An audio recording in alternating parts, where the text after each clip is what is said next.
not, it's just isn't it? annoying, and the more subconscious they get about it, the worse Oh, it don't be gets. silly, don't be subconscious at all. I feel that it must have just hurt.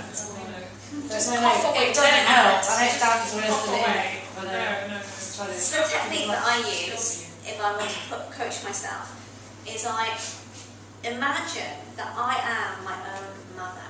So not my mother. So I imagine that I am both my own mother and my own daughter. So I myself am coaching my daughter.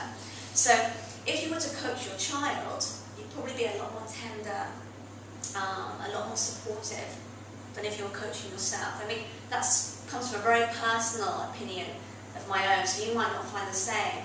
What I would tend to do is, after anything, so say after a workshop, something like that, I'd give myself feedback. Or if I'm in a particularly sticky situation, I might coach myself as if I were my mother and my daughter. Does that make sense to everyone? So I've got two parts within myself. Now, I don't have children, but I'd like to think that if I were to give my child advice, I will be supportive and kind, and to help them to move forwards. So that's what I do. So I might, for instance, just say to myself, you're doing very well, or everything's going absolutely fine, everything's going exactly as it should do. Or I might ask myself the right question. So I might say, what is it about this situation that you don't like? What can you learn from it? How can you become stronger from experiencing this? So if you take a moment to visualize yourself as you were, I mean, you can close your eyes again now actually. You take a moment to visualize yourself as you were when you were 8 years old.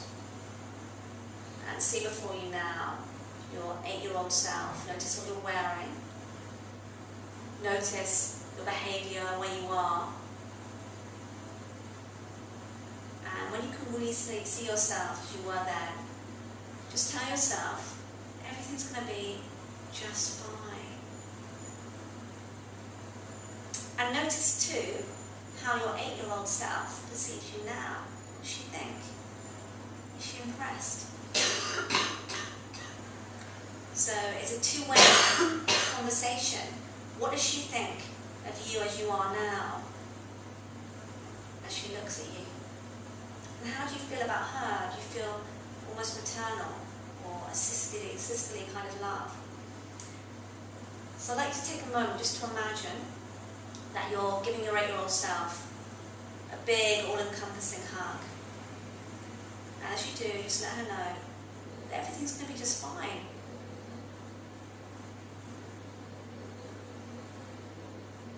And then just say goodbye to her, because this is the last time that she's going to see you as you are now. Because with every day that passes, you're going to grow a little more. And you can open your eyes. How did that feel? It's quite interesting. Is it? Yeah, I sort of tried something like that before, so it wasn't Oh, too have you? familiar. Okay, good. So it's little things like that, little techniques that you can use when you're at home. So it's about being aware, taking responsibility, but also being supportive to yourself as well, and knowing that we're all human, we all make mistakes, but there's no such thing as failure, only feedback. Okay? Any more questions? No? Lena?